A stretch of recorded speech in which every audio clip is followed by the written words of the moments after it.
Yes, ma'am. Would you say the difference between wine and new wine? All right, take your Bible, turn to Matthew chapter 26. Get Matthew 26 in one hand, and then get Luke in the other. And sometimes, Luke 5, sometimes he'll tell you whether it's new or not. Sometimes he doesn't.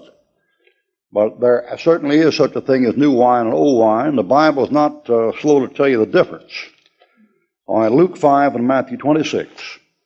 First of all, Luke 5, verse 37. No man putteth new wine into old bottles, else the new wine will burst the bottles and be spilled, and the bottles shall be perished. But new wine must be put into new bottles, and both are preserved. So there is such a thing as new wine, old wine. Obviously, the old wine is fermented. Obviously, the new wine is not. Now, Matthew 26 is the Lord's Supper.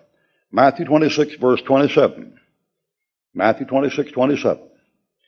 And he took the cup and gave thanks and gave it to them, saying, Drink ye all of it. For this is my blood of the New Testament, which is shed for many for the remission of sins. But I say to you, I will not drink henceforth of this fruit of the vine, till the day when I drink it, what? New, with you in the kingdom of my Father. Therefore the wine at the Lord's Supper is new wine. Now, if there's any doubt in your mind about it, look at verse 29 carefully, and notice that in 29 the word wine is not in the verse. The word fruit is. Fruit of the vine. People say the Lord had wine at the Last Supper. No, he didn't.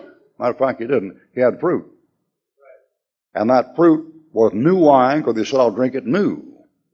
Now, what is this?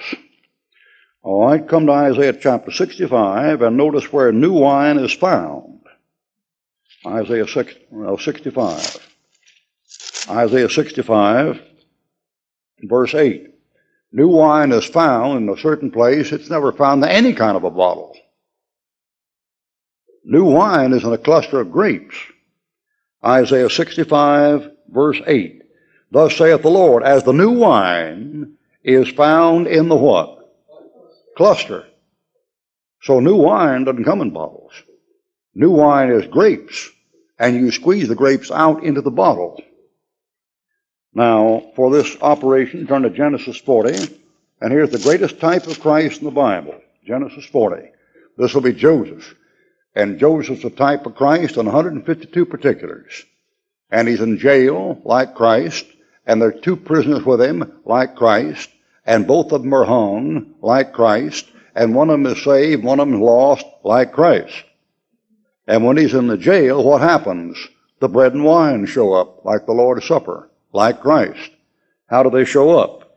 Genesis chapter 40, verse 9.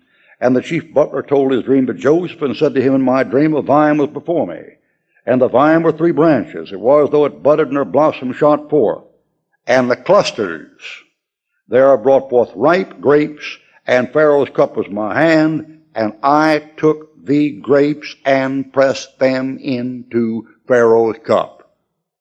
That's the new wine. It's in the cluster. The cluster's in his hand, and he squeezed it out into the cup.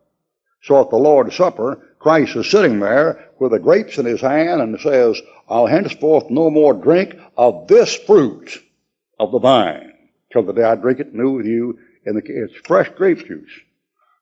Christ never touched fermented wine a day in his life, according to that passage. Oh, it's something else. Nothing like a Bible to clear up a college education.